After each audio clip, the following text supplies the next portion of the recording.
Okay.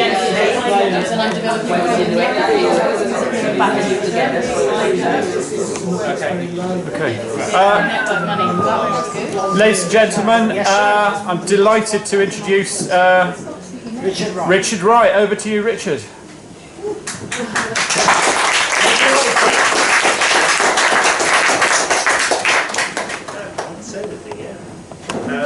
So a few years ago I was asked to talk about coding and animation, and I used a lot of examples from my work because my work goes back to the 1980s when quite an early stage before computers became a mass source of production and channel of entertainment. I thought, well, it's really like kind of I can use my own work to sort of talk about all make all the points I want to.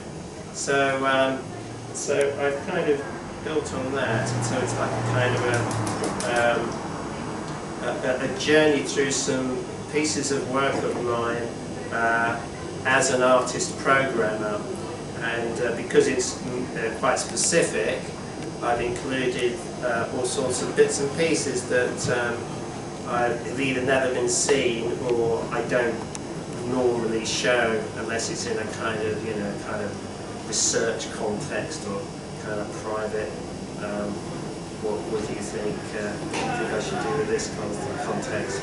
So the first piece I'm going to show you is actually like step forward so you can see what I'm talking about. Is the first film I ever made, which was in 1986. So this was during a period when there wasn't any software around, and so you had to have a different kind of interest in computers in order to be able to, in order to want to use them as an artist in the first place. So my interest was in systems art at the time, and what kinds of images it was possible to generate using various kinds of logical and mathematical systems. So I was interested in questions such as whether there were any limits to the kinds of art that you could generate in these systematic fashion. And would the images that you generated mean anything to human beings? So this is what would now be called a generative artwork, which takes little micro elements, little blocks of colour, and replicates them according to certain rules, and builds up images and erodes them, and mixes them together, and runs through, you know, certain kind of parameters. This sort of thing that you might find in some, I don't know, kind of music visualization generating software. This was the first program that I ever wrote, and I began it on an Atari XL that had 16 kilobytes of RAM. This is for those of you who are interested in these kinds of technical, historical details. So it started out with an Atari XL that had 16 kilobytes of RAM. Don't think people even talk about kilobytes now. It's just too small a number of bytes nowadays. And as soon as I finished writing the program, it ran out of RAM and wouldn't run.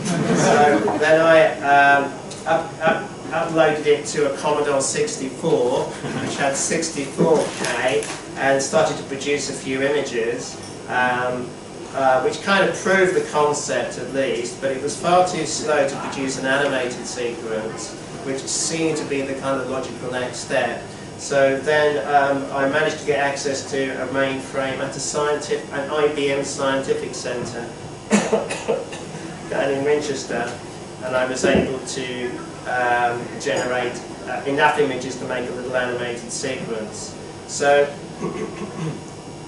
this is it. I've got a note here that I originally designed this system to use a triangular coordinate system. So as everyone knows, everything is like in a Cartesian grid now. everything is plotted on a computer screen in terms of a Cartesian grid of coordinates, right? Like this way and this way. So originally my idea was to have a triangular grid, and I explored that concept for about a year, and eventually realized I would have to have to invent a completely new computer system in order to be able to do this, which had a completely non-standard coordinate system for plotting points. And so that was the first time I learned the lesson that you can actually simulate a triangular coordinate system with a regular computer rectangular coordinate system with x and y points. So no, I was just doing it physically on the grid. If she's doing it, she can do it. So I learned my first lesson that the computer can actually not only build completely new logical systems, but it can actually simulate other logical systems that aren't actually, physically implementable. It was like a kind of a sort of so you can actually the computer can actually represent its own sort of algorithms. But anyway, so it was a point which was interesting. But what I will do now is I'll play you this film, which is very short. Where is it? Here it is.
We should do the lights. Would you rather have the lights up when you speak, or down, or are you happy to have them down all the time? How do you want to do it? I think. Sorry, I don't know what's just happened. Oops. I think I don't mind if the lights are down, just as long as I can see my notes. David, do you want to try? Richard, can I take a photo of your film, please? Yes. Thank you. Just not the flash. That's all. Thanks. Thanks, Richard.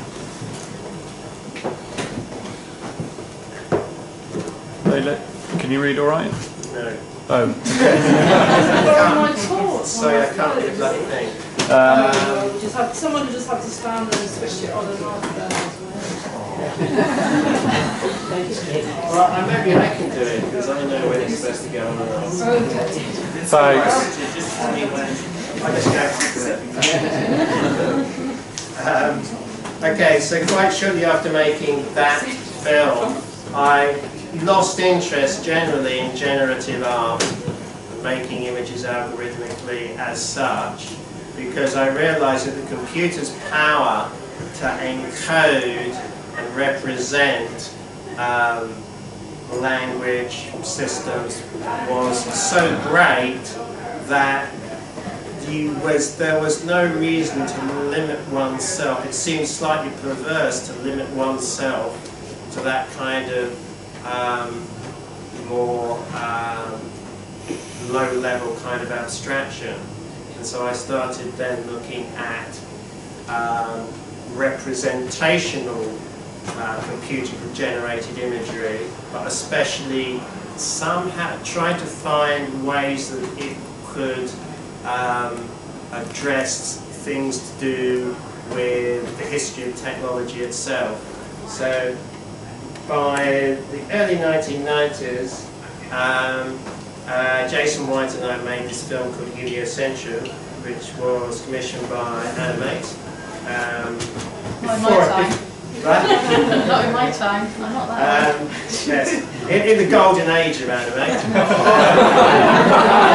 We're all ruined. So I don't. The point, what's relevant to this talk is that the heliocentric is using Baroque culture as a precursor to the then blossoming of electronic culture, or cyberdelia as it was called around the late 80s, early 1990s.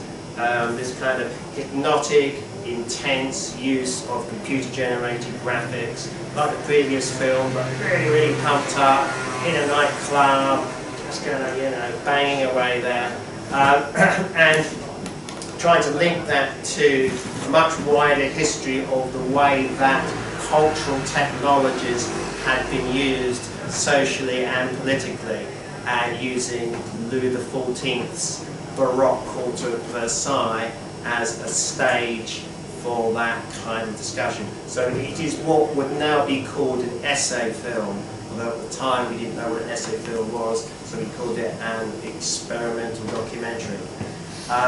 So at the time we told people we were making a film about, a computer animated film about Louis XIV. Everyone just looked at us like we're completely mad. But that was what that historical period meant for us. Now, when making this film, we used a lot of imagery which was itself algorithmic as a way of referencing the culture of the early 1990s, making relationships, historical relationships. We also wanted to make, there were some scenes where, well, several scenes where we had to write our own software, even though by the early 1990s we were using things like 3D Studio and bits of cheap software like Animator Pro, 2D software, 3D software. There was some desktop software appearing. There was normally quite a lot of stuff that you would want to, imagery that you want to generate that wouldn't be possible in the software provided, so you would still have to write it your own. And also because we'd also previously been programming anyway, and by that time, the early 1990s, we'd been programming for over 10 years, we were very much aware of what was possible in software technology. So we were still like reading computer graphics research papers, which will come to a bit later, and we were working quite closely with, in a quite close proximity to computer science researchers, electronic engineers, designers of all kinds, business people, business entrepreneurs who were trying to think about how they were going to make a business out of this new technology. And that meant that we were quite close to sort of what was the artistic form of the work was quite close to what was technologically advancing, or what was kind of technologically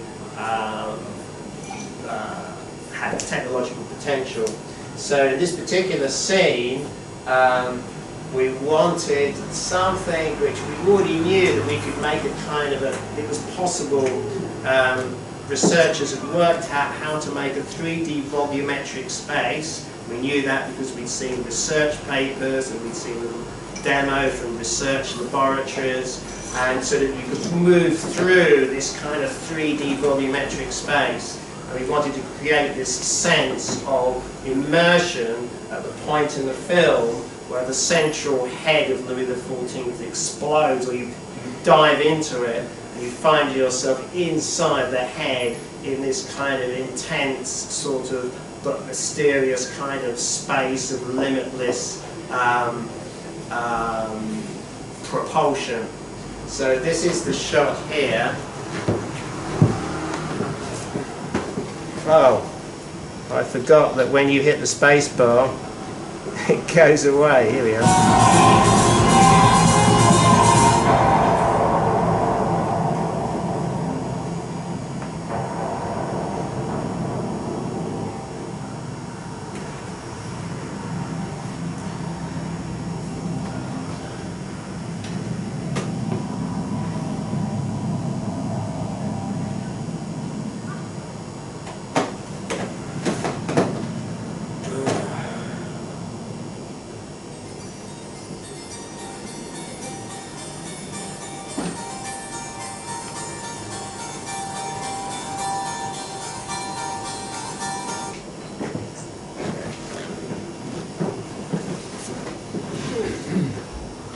Okay, so Sorry to cut you off, Richard.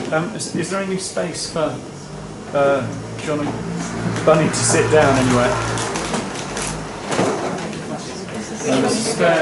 The couplers are still here.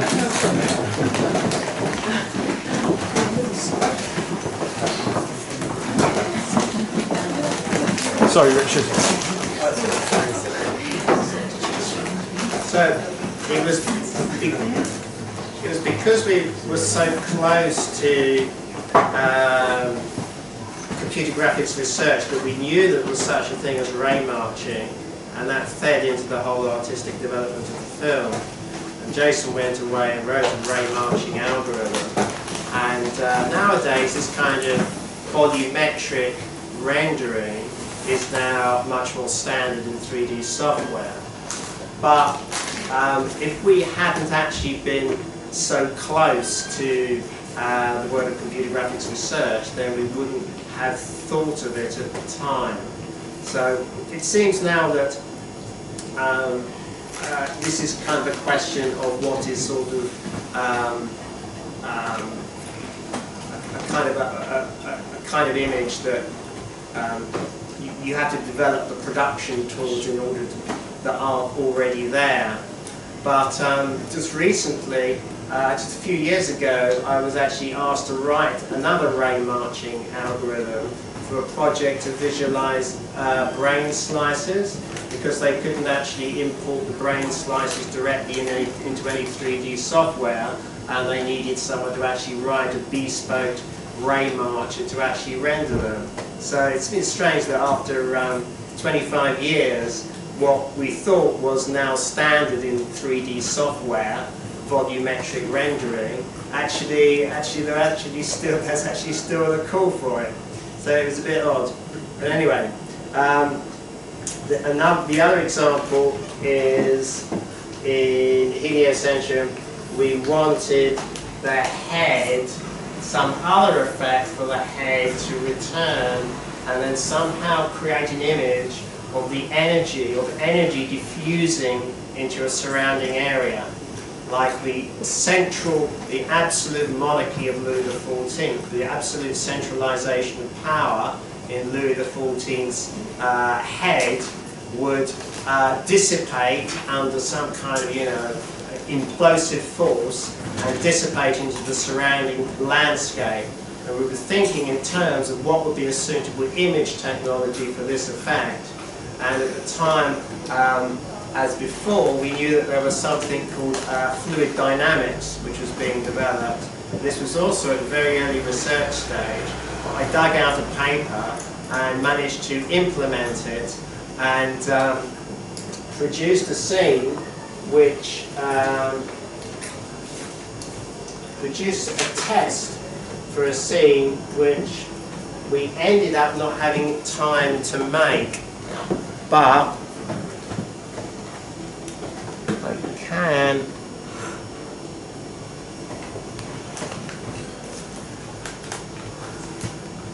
show you.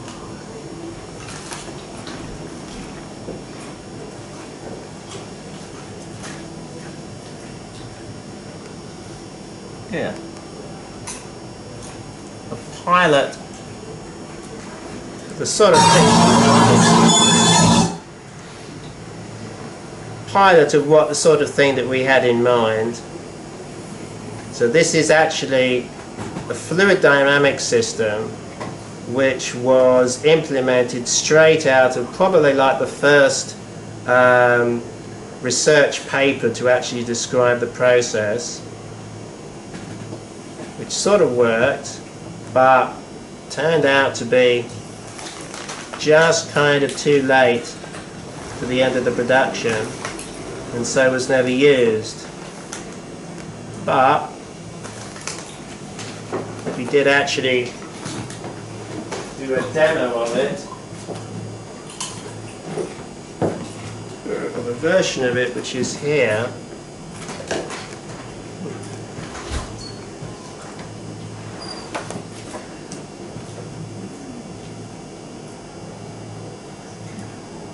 So this kind of effect is something you see around a lot now. Probably, especially over the past 10 years. Whoops. There's some heads. Okay.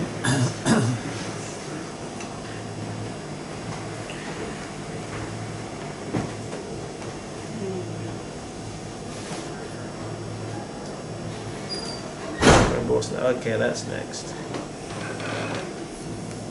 Okay. So you see it around quite a lot. What happened was that, oh, thank you. What happened was that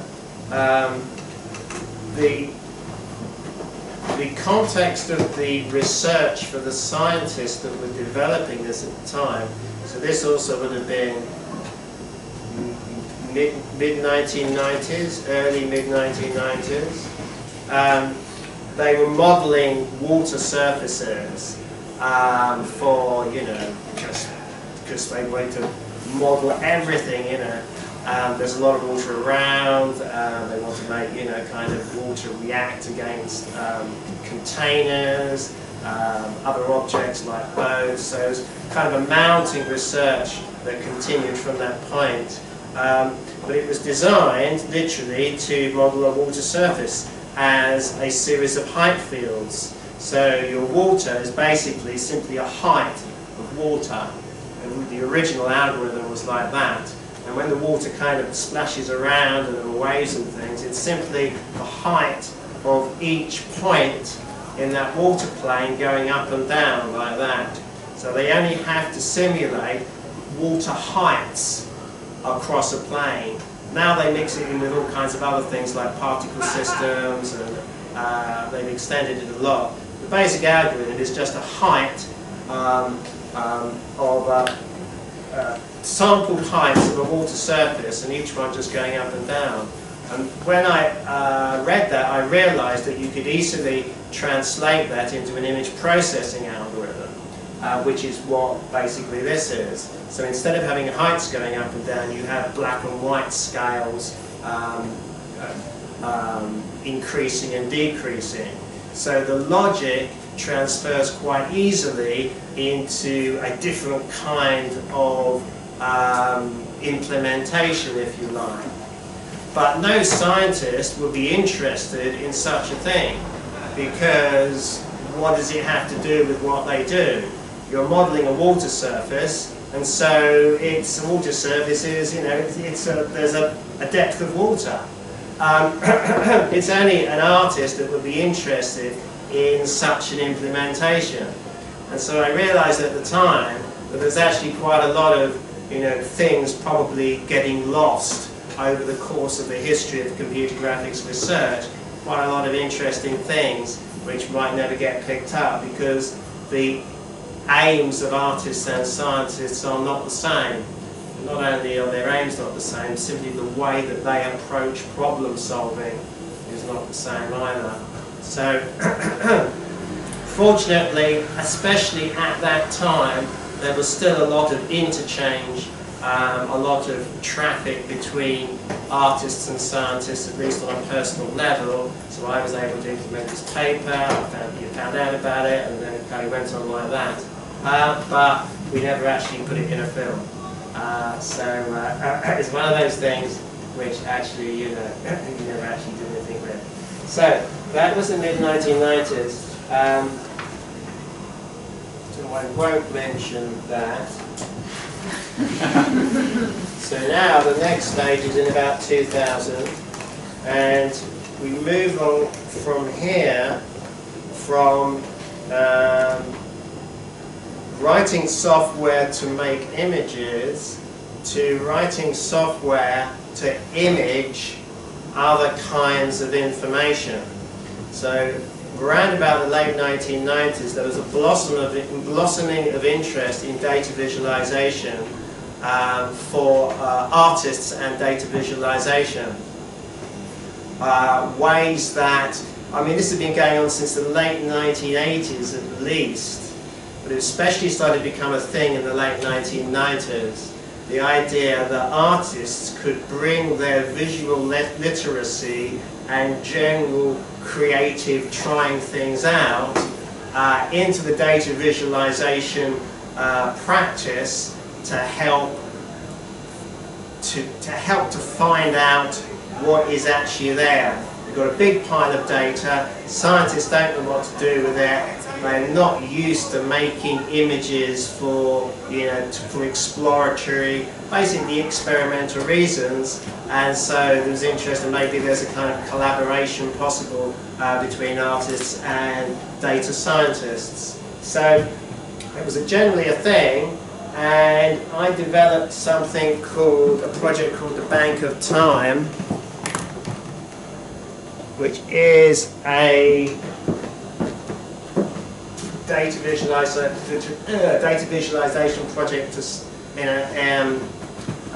a certain degree. So originally this was conceived of as an animation project where each frame in the animation would have to be downloaded separately.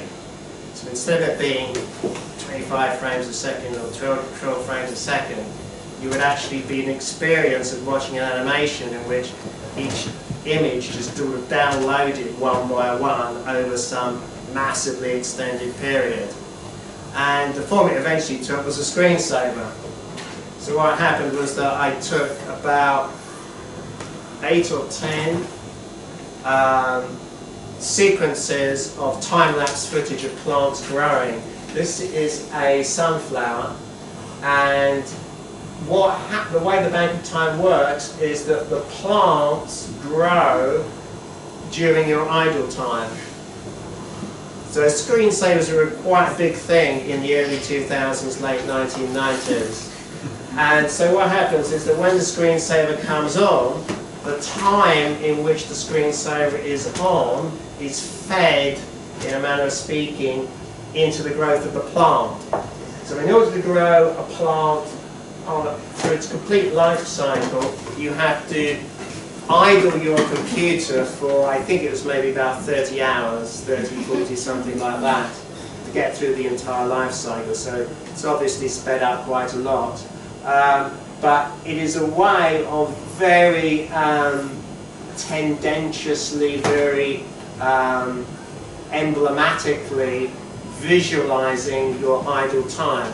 And what happens is that, I can't remember what the next image is.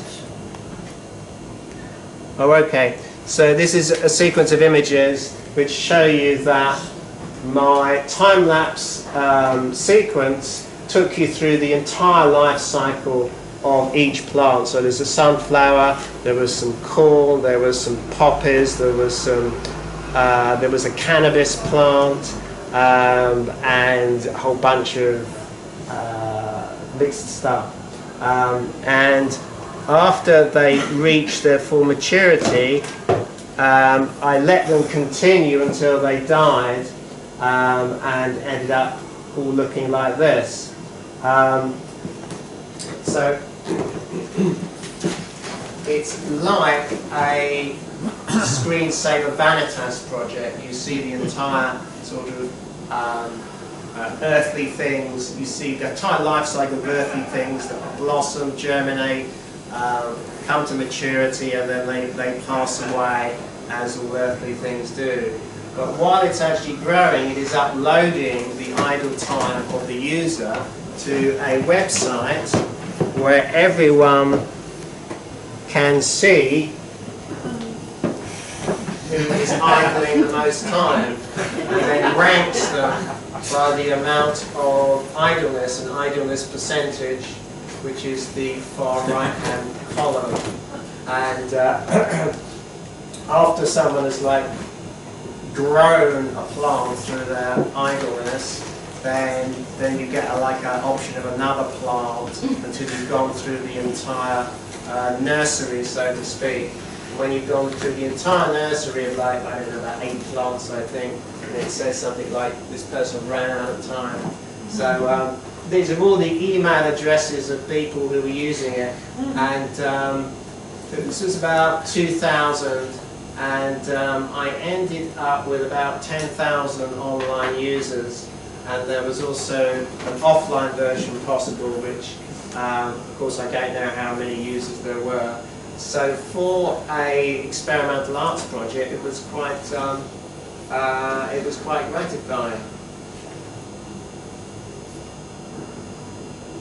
So you see, at this time, I'm starting to move away from programming images as such, and now we're kind of moving into a different area. And now over the next few years, we go, oh no, we don't want that. The Simpsons. You worked on The Simpsons. I am The Simpsons.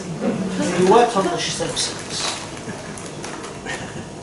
Okay, so the next one I'm going to show you is this one here. So at this point, so this is like further on in the 2000s, I think this particular film is 2007. So by this period, computers have become a mass media technology. Everyone is producing through computers, at least at some point in the production workflow, and the distribution system is now very heavily digital. And so there is so much content starting to mount up now. But the problem one of the main software problems now is not generating images, but knowing what to do with them once you've got them. The problem is now moved from generating images to managing assets, organizing things, putting them in databases, making them accessible, relating them to other images, that kind of thing. So I was doing a project at the time which was to make an artist's search engine called the Memeticon. And as a side effect of that, I had to collect 40,000 random images as a sort of basic database. And I decided when I was looking through them that you could make a film simply by stringing together a sample of them, say 10,000, and then just displaying them one on every frame, completely randomly, without any sort of authoring, any more authoring than that. And so I made this film. Of course, all the images were just downloaded, which you can't really do anymore now in like Google image search. They kind of block that sort of very easy save image option. But of course, most of them are copyrighted images, and so what I started to call this film was an example of maximum velocity crime. Copyright infringement at such a rapid rate that it was, at least in terms of the audience, it was beyond, it was beyond enforcement. So let me show you a little bit of what it actually looks like.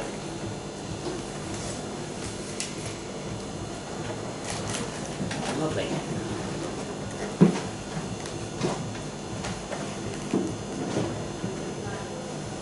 Why is it going fast? Because there is one image on every frame, 25 frames a second.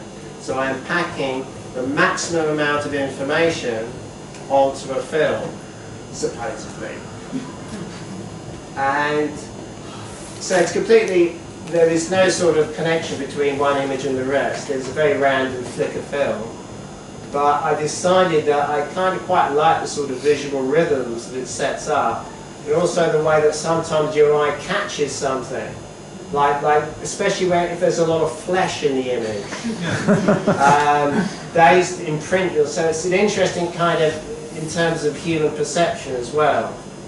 So there would be like some porn images in this, but I've never actually seen one. I've never actually kind of stopped it and looked through and actually found anything that might offend a family audience. But I know that there are some in there somewhere. So, 10,000 images goes on for about 7.5 minutes. There's one on The Simpsons, one itchy and scratchy. How itchy and scratchy? How did you select the images? They were, when you say random? Yeah, so entirely randomly. I got a script that seeded Google and downloaded thousands of images. Yeah, 40,000, yes. But that has reminded me that even though this looks conceptually very simple, you just get some random images and stick them all together. Yeah. It turned out to be, in terms of production, most exacting. Trying to put together 10,000 images, edit them into a piece of software. I mean, things like Premiere Pro and Final Cut are not designed to do, 10,000 edits of like single frame duration. And so I had to go through all sorts of convolutions to write scripts to output EDLs or edit decision lists. I think I had to end up scripting something for Final Cut. And in order to manage that amount of data, we're not talking about generating images, we're not talking about procedural animation or anything like that. I'm just talking about managing 10,000 assets. And it required, about as much programming exertion as, writing a Ray marcher or something like that. So it was quite sobering. It was before After Effects, wasn't it? They hadn't invented After Effects. Oh, this is 2007. It was invented. Couldn't you just import it as an image sequence? No. So not all the same size and all that kind of stuff, right? Well, that's one thing, but it simply crashed. It was simply too much stuff. 10,000, the sequence of 10,000. No, because you'd have had to renumber it. Nothing would import 10,000 images. Can you import your group to 500? Yeah. You're trying your best. No, nothing like that would work. I had to write a script to. Well, I mean, I had to do a lot of work. So it was quite sobering. I think this would be a quick and easy film. It's just 10,000 images, right? You just stick them together and you got it. Oh. 6 weeks later. Oh. So, I mean, that enforces the point that the management of image data is a big thing nowadays. It's a big thing in itself. And that's one direction in which programming and images and animation have moved in. Which brings us to our next film, which is also related to this, which was that at the same time I was experimenting with an image recognition engine, open source image recognition engine developed by a guy called Ricardo Cabral, Brazilian guy, who developed it a while ago, and it worked acceptably so. So I used it in another piece of work, and I wanted to see if I could use the image recognition engine to completely re-edit an existing film. Image recognition, so it's like you give it one image and then it finds what it thinks is a visually similar image, or a whole bunch of visually similar images. So you give it a picture of a lamp and it comes back with a picture of that lamp, hopefully, if it's working okay. And if it's not working so well, then it comes back with an image of your head, or that glass, because it thinks it's a bit similar, so on like that. So ImageSeek worked acceptably okay. and it's quite early. It was quite early on, but much better now. So I decided to take a film and resort all of the images, a feature-length film, by visual similarity. So it's like a re-editing process, but it's not an editing process that is anything within the scale of human editing. I took a film as an example. So the cliche film for artists to use to experiment is Hitchcock's Psycho. So I decided to use Gus Van Sant's copy of Hitchcock's Psycho, which is in itself based on the book by Robert Bloch about a serial killer who copies his mother. So I thought, well, it's very clever, very clever. So Gus Van Sant's film also has the advantage that it's in colour, and colour will help the image recognition engine. So I chose that carefully. So Psycho is about an hour and a half long, and it contains 148,000 frames. So once again, I had to spend a lot of time making a database of these images, so you could sort of search for visually similar images, and then write scripts to kind of output them, and then kind of sort that, and then read them into some video editing thing. And eventually I came up with this film, which I've never shown anyone, partly because I don't know if it's worked. I don't know if the algorithm actually did it correctly. I can see that some things look like they've worked, but I'm not really quite sure. But here is a few moments from, I could just pick a bit at random, I suppose. I'll try it from here. And at the same time as sorting each frame, I had to also expend an extraordinary amount of energy getting it to include the audio as well. So it's also splicing the audio. And I remember at the time trying to find some software that would just cut up a piece of film with the audio, but audio and video are processed very differently in software. So once again I had to kind of slug away and solve that myself. Anyway, I'll play you maybe a couple of minutes so you get the idea.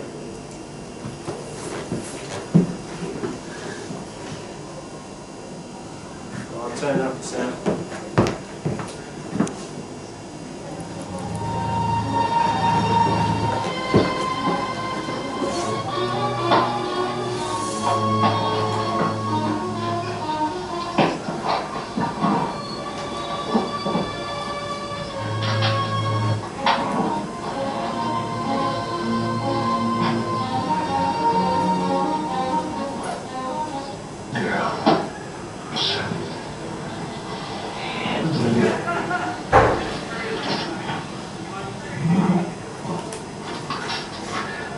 You know, buying this house is a wedding present for my baby. I don't.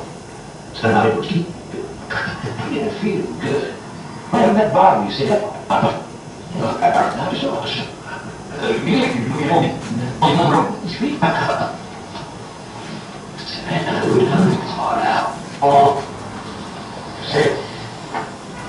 know, sometimes I can't smell my shit. I'm heavy thing. I'm hungry. I'm ready for carrying on before it moves. So, Harry, what's you looking at, baby? 18 years old. I like it.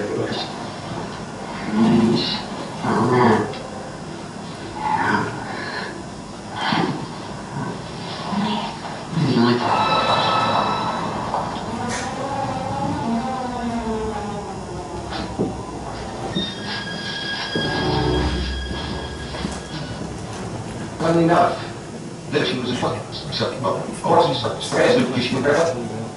was there and behind the clear. First of all, stuck in. Okay. So, can you talk about that process, frame by frame image recognition, right? yeah, Oh, it is. yeah. So how are the makes the decision about what films come in? About what's About which films it's using come in? it's the same film. Oh, okay. It's like I say, it starts at frames 1, and then it searches for all the images which are similar to that, and then goes next round to searches for the images which are most similar to that, and then when it's come to the end of a sequence and it can't find anything above a certain level of tolerance, then it goes to the next unsorted frame and starts again. So is it recognizing image or light? The image, the overall image. The overall image, yes. It's not the most advanced algorithm in the world. It must be like about 15 years old now. But So the sequences where it was going backwards is just a coincidence that the next one I found. yes, yes, that's right. Because it's Hitchcock and he likes, long, camera movements. It preserves a lot of those camera movements because each subsequent frame is quite similar to the previous one. So a lot of the long tracking shots are preserved, although the algorithm doesn't care whether it's going backwards or forwards. So some like whole shot is just reverses and plays them backwards. And then some like, kind of dialogue sequences, it just chops out just one person's shots and then chops that up into what it thinks is similar. So I was never quite sure what to do with this film, or whether it was actually the algorithm actually had any bugs in. So that sentence again? I was never quite sure what to do with this film, or whether the algorithm actually had any bugs in.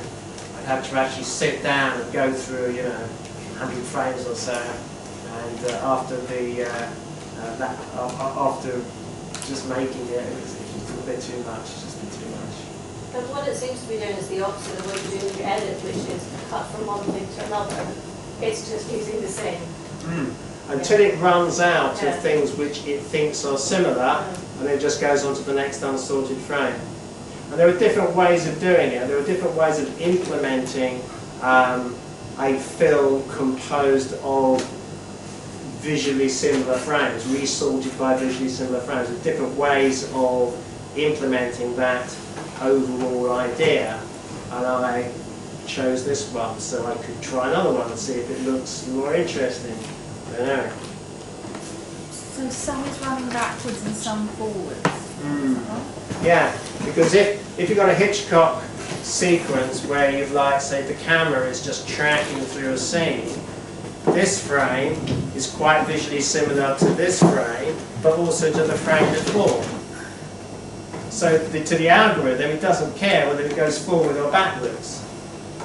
So it might start going backwards, it's all the same. So it's part of the logic of the algorithm which may, lead to interesting results in some sense. Because it jumps to the next frame that's similar, and then, but it might have missed out a chunk, so then it'll run back. Yeah. So I think it's pretty interesting actually as a sort of special effect kind of technique. If you were wanting to shoot a sort of particularly creepy sequence like that. You often see in horror films where someone's possessed or the ghost appears, they use video glitchy sort of techniques to make them go, Well, that is yeah. But is the overall film, is the final thing the same length as the Yes. So it doesn't reuse. Cut anything out then? Right. Nothing's been cut out. Nothing cut It's been out, reordered. nothing taken away, nothing added, nothing. When it's used up the similarities between all the frames that it can perceive, how does it then choose the next one? Is it just numerically, or is there an algorithm that makes it jump to another point in the film? It's and just start the working last unsorted frame that it missed in the sequence of frames. It's from the beginning of the film. So it is working in order, scene by scene, then. No, it's looking for the visual similarity. Once it's given up, then it goes back to the first unsorted frame. So this is similar, that's similar, that's similar, that's similar, oh, that's a bit similar, that's almost similar, but oh no, I can't be asked anymore. So that's nothing else similar. Then I go back to the first frame that I missed that wasn't similar to the, that hasn't been sorted, first unsorted frame. So, but as I say, there were different ways of doing it. There are different ways you could like go on to the next frame wherever you are, you know, you could make it more random. There are different ways of doing it, and you know, I could spend another year seeing if, you know, what happens, but I couldn't quite, it's still germinating. What to do with this whole thing is still germinating. Is that the phrase? It's still incubating in the back of my mind, yeah. And then it may germinate from that incubation. Could you talk about how you examine the similarity between one frame and another frame? What, you know, you're talking about, I'm going to put this frame next to this one and see how similar they are. What actually is that process? The algorithm. Well, even just sort of talking about how it sorts between one frame and then looks at another frame to see how similar or dissimilar it is. What criteria is it using? It's using a standard algorithm, whose name I used to know, but it is related to the way that the JPEG algorithm compresses images. That's the easiest way of describing it. I don't understand. You know JPEG file format? Yes. You know it compresses things Yes, down, so it does that by, yes. you know, finding features, simply, you know, cutting out stuff that doesn't seem to be significant, okay, so it's using a similar algorithm to that to define certain features, and then it's just kind of pattern matching, saying, oh, yeah, is that kind of about right? Yeah. How long did it, what sort of kind of computer time, processing time did it take to do this for a whole film? You know, sort of... Oh, to run Ricardo's image seed, I think I had the computer running continuously for maybe a couple of weeks. Believe it. Yeah. And then after that, there was like, you know, weeks of actually sorting those frames. That basically output an edit decision list. I scripted the image recognition engine so that it outputted an edit decision list, a list of frames, and then I had to edit the film according to that list, similar to how I made the 10,000 copyrighted images film. So there's two completely different stages of the production process. But yeah, it's, you know, sorting, managing, you know, the larger and larger amounts of information that we are immersed in today, and that's become as big a problem, if not bigger, than just, you know, creating an image. It's generating a new image. So these frames, the frames you were looking at and comparing, did you have to reduce the resolution of them to actually reduce the amount of information that you're having to compare, like with? Not really, no. The algorithm, the image recognition engine itself processes it in similar ways. It makes different resolution versions to make the whole process more efficient. But I think we're getting into discussion that we can pick up some other time. Okay. So what I will do now is we're going to the final section now, which is a research project that I'm currently doing called Panic Sketch. So now we come to the interactive part of the session. So I'm going to pull out a couple of things.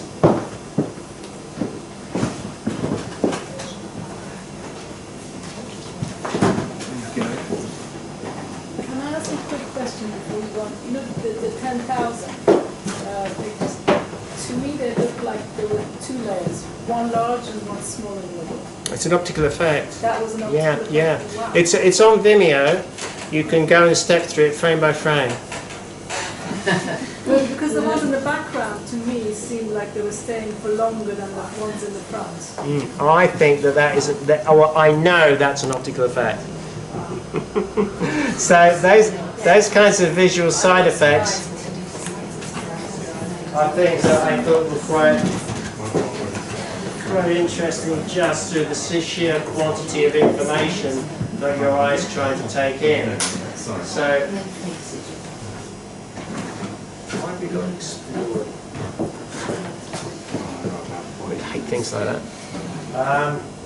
So the last thing is the current research project that I'm doing, which is it's about the history of a way of approaching the history of animation as the industrialization of art. So as animators, we know that animation is hard work. Got to make a lot of images. Just got to churn it out. Just got sometimes it's just grinding away. And this pressure of modern media production has been one of the driving forces behind the development of animation artistically and technologically. So animators, as you know, like during the 20s and 30s, they had to learn to draw faster and faster. You know, Ub Iwerks, famous Disney animators, reputedly was able to do one drawing every minute, and so drew the skeleton dance pretty much entirely on his own. 1 minute is like 600 drawings a day, and so that gives us some indication of how media technology has very directly reshaped the physical production of art, the way that the human body can actually create images itself. And I wanted to create some way of getting at what was going on here, and also bringing in new digital animation software and linking that to the history of the completely physical labour of, you know, drawing and modelling and things like that. So at this time, around the sort of later 2000s, no, sort of mid 2000s, there was something called DIY media and software art. DIY media was artists inventing their own media. This was often linked to activist movements that wanted to try to circumvent corporately controlled media generally, distribution and production. And also experimentally, they wanted to try to invent new forms of media that would allow new voices to come through in a very kind of general sense. So I was to some extent involved in that in the mid-2000s, and also slightly earlier, about the early 2000s, there was something called software art. And software art was artists creating software in which the operation of the software was itself the content of the work. So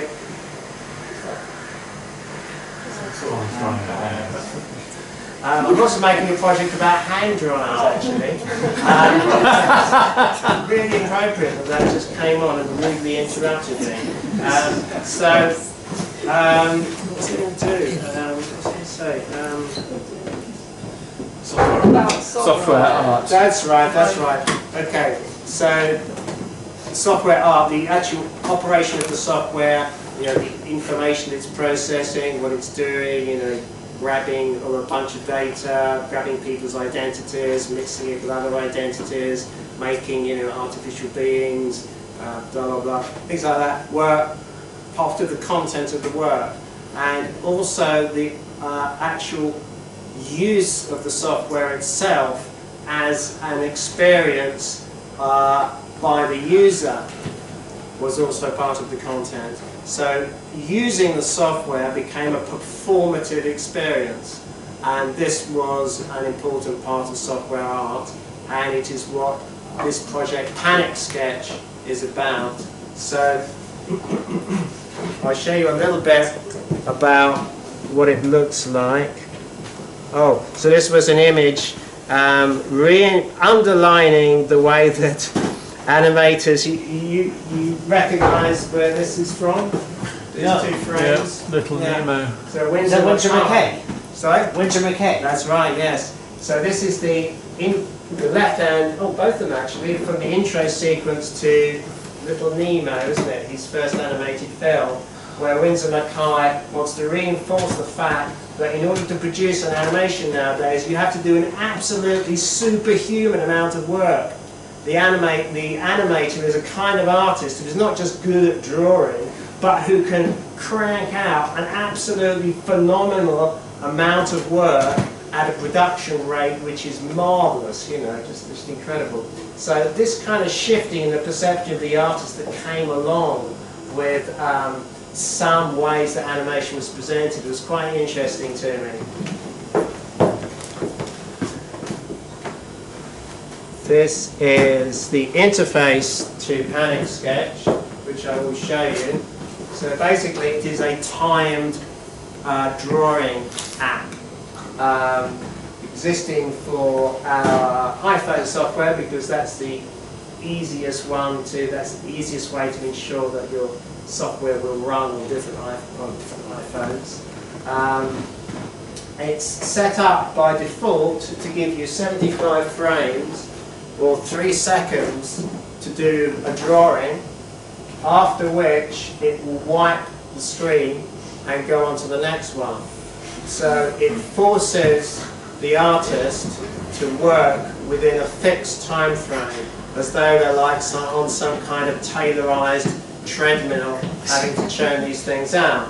And why would you do such a thing? It's very few other parameters. There's a brush size, and then that's an onion skin thing. And now this is an old version, and the new version also has some other things that I'll come to in a second, which are also important, but not right now. So you can use it as a rotoscoping device, and in that context, what I wanted to do was to propose an alternative history in which camera recording had never been invented, and instead we had to develop technologies to speed up human drawing to the extent to which it could record in real time. So human beings can draw at some such speed, some faster than others, but how can we enhance that physical ability to put down marks to its ultimate extent? So it's trying to find the limit condition of human drawing by technologically enhancing it in all sorts of ways. So I'll show you a little bit of a recording of it in motion. Oh yes, here we are. So there's a live video feed, and I'm supposed to be drawing as quickly as I can, but in order to record this, it was all very slow. There's a lot of latency in that example, but at least you may get the idea, and it produces something like that. I'm not sure what else. Oh, okay. So that I'll show you in a second. So, yeah. So, I'm still experimenting with this, and I can show you some examples, and I can demonstrate a bit as well. But this is to try to, in one sense, it's a quixotic enterprise to try to speed up human drawing to the extent to which it can record in real time. In another sense, artistically, it's to try to develop an aesthetic of stress, to see what happens if you push the human body as an art-generating machine to its limits. Do you get a kind of style aesthetic coming through? And to start with, it's very sensitive on the exact technology, sensitive to the exact technology that you use, which I'll show you in a second. So I'm also using a lot of different facilities on the iPhone screen in order to try to enhance the productivity of human drawing. So one thing is that you know that the iPhone is a multi-touch screen. So you can draw with not one, but 2 or 3 or 4 fingers. Or you can draw with different fingers of 2 hands. Or you can draw with someone else as well. So there's the multi-touch feature. There is also, what else is there?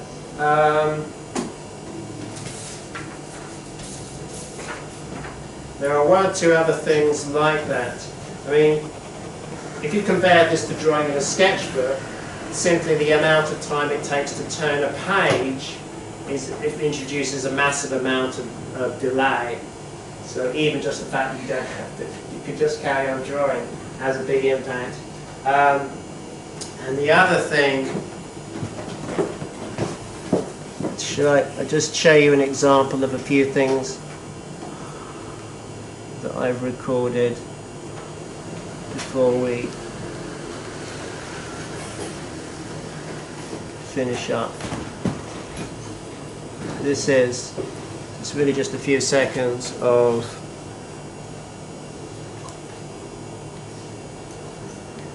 I think this is just recording people on train carriages.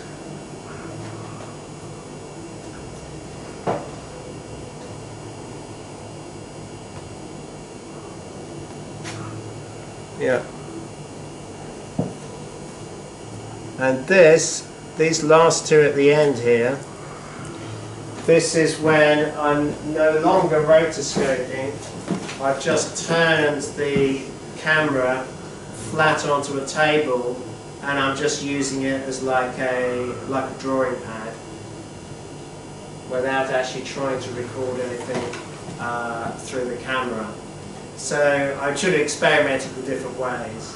And when you're under that much pressure, you get very sensitive to what is impeding the rate at which you can draw. And trying to draw with more than 1 finger, I mean, is that physically possible? Can you? I mean, when I try and do it, I tend to find that it's very symmetrical. I'm just sort of going like that. But there are like people who are ambidextrous. They can draw with this hand and then carry it like that. Is there anyone who can actually draw at the same time with a different hand? No. Yeah? Is there? Yeah. Yeah? Okay. So I wonder if it's possible to draw with more than 1 finger at the same time. Or more than 1 finger or more than 1 hand. But your productivity would massively increase, wouldn't it?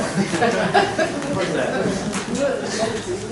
So these are pretty much open questions as far as the physical ability of the human body to draw, which are prompted by this drive to technological enhancements.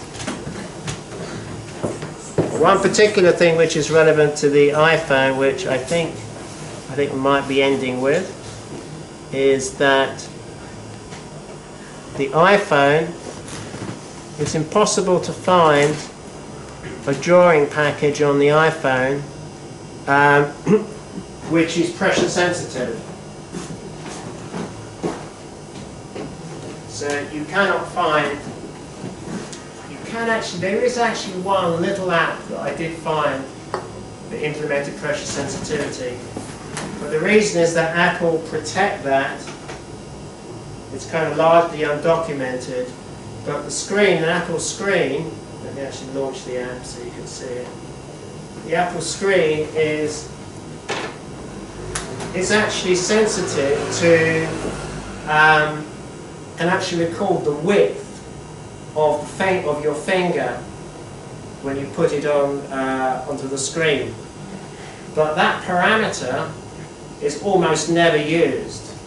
But I managed to use it to simulate pressure sensitivity so that once again you could enhance your drawing productivity. You can press harder and make the tip of your finger fatter, or more lightly and have a less surface area in contact with the screen. So there is a way of simulating pressure sensitivity on the Apple multi-touch screen, but unless you're writing your own code, you wouldn't know about it, you wouldn't come across it. So, that's making that point yet again. When you're actually like kind of getting down with the code, that's where you come across things like this. So I will show you a few seconds what this looks like in operation. I'm going to choose quite a small brush size, like 3 or something like that. That'll do. I'm going to stick at the default 3 seconds of drawing. I'm going to not click on onion skinning, I'm going to click on freeze frame. And what that does is that when the video comes through, it freezes the first frame of each 3 second interval. And also this simulated pressure sensitivity. And now when I click on record, I will have 3 seconds per drawing. So I could say, for the people on this side of the room, I could say, imagine I'm trying to draw something over here, and I try and draw this and this. So you can see how you might go about it. You might just concentrate on one thing and try and do that. You might try and draw with several fingers. You might just draw with one finger because it's just easier to control. You might, it becomes a very tactile experience because I can actually sort of feel like I'm rubbing the visual features on the screen, much less so that normally you're delineating things, which is not the first thing that comes to mind when you're using this. You're almost like kind of pressing, creating an impression on things. Then to stop this, click on that, and then I go into Photos, and it's stored each of the individual frames there with the video with it interleaved. So what I would do is import these into actually import them into After Effects because it's easier to disentangle the video and the drawing feed, and then continue my experiments there, which is what you saw a few seconds ago in those tests that I played. So that's as far as I got so far. If anyone wants to have a go, I have a phone here, an old phone, which I can pass around. Have you changed it? Because I remember I tried to use it on the iPad and something went wrong and it didn't work or something. Have you got another version that you can put, what we can try? Oh yes, if anyone wants to send me their, what is it, UDID, the sort of identity number that you get with a phone or something like that, or an iPad, then I can add you to the, Apple are changing their distribution methods so much now, it's hard to keep up, but I should be able to do that.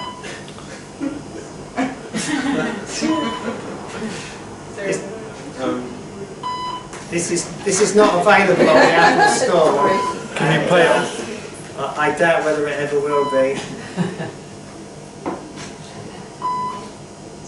You see, you're actually waiting. You get to the end before it's actually finished. So you all start drawing too fast. See how you're doing it? You're using like the kind of the tip. It's almost like your nail there. I kind of prefer using my pinky fingers. So all these different ways. Is it pressure sensitive? No. If you switched it on to do that, so if we like cancel that and set it up again. Cancel the sound because it's really stressing me out. Yes, exactly. Which of course is my intention. I'll switch it to silent, and I don't actually know whether the way this app works, whether switching it to silent will actually make that bleep silent, but we can try it. So the pressure is pressure sensitivity is that button there.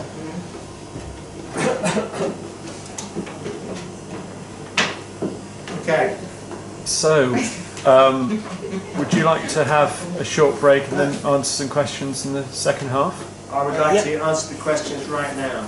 Oh, okay. You're on a roll, aren't you? Yes. Okay. Well, first of all, can I thank you for an absolutely fascinating lecture. So, can I have a big round of applause for Rich?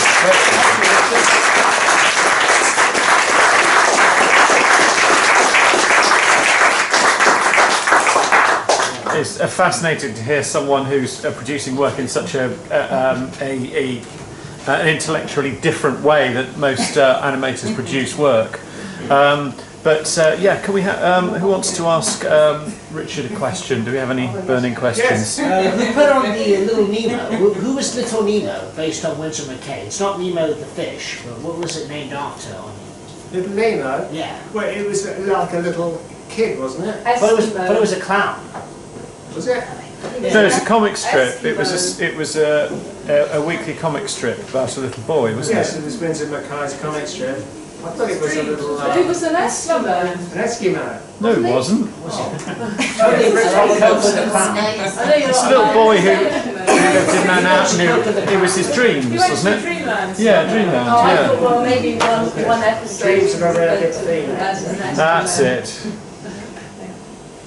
Have you ever watched all of your Psycho film? Ah, very nice. I don't think I have. And my excuse is that it was an experiment and I wasn't sure whether it worked, so it's not like it was a complete work. And therefore I didn't have to see the whole thing. But that's like so many films today. Once you get the premise of it, you don't need to see it. I'm hoping it's not going to be like that. That is why I haven't, there is work that I've never released, because I don't want to be that kind of conceptual artist. Yeah.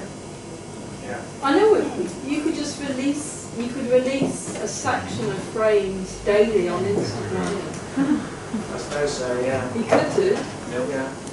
Have you got any plans to do a version of the 10,000 frames but sonically? So there's a blend between sonically similar frames. Yeah. Ignoring the visual. That should be technologically easier. Because that might be quite kind of smooth, but the visuals will obviously be crazy. Yeah. Well, that should be technologically easier, but I don't like easy things. Oh. It won't be easy to watch. You think so? It won't be easy to watch, I expect. Oh no. Probably less easy to watch. Could we It's send not hard enough on the Okay.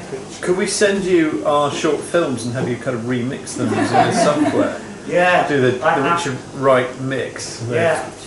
I need to rebuild the workstation I used for that image search engine. And what would be nice is that by now, which is about 12, 15 years old, hopefully there's a much better open source image recognition engine around. I would have thought that a lot of the machine learning things would use those kind of algorithms, doing like super fast. But yeah, they do, those kind of neural networks, they do. And if anyone knows one for image recognition, which is, kind of open source and off the shelf, then maybe I'll pick up the psycho-similar film. Can I ask a question about, Yes. You work as artists and residents at the British Library, Yes. is that right? Yes. And you were working on like huge volumes of data. I could have done.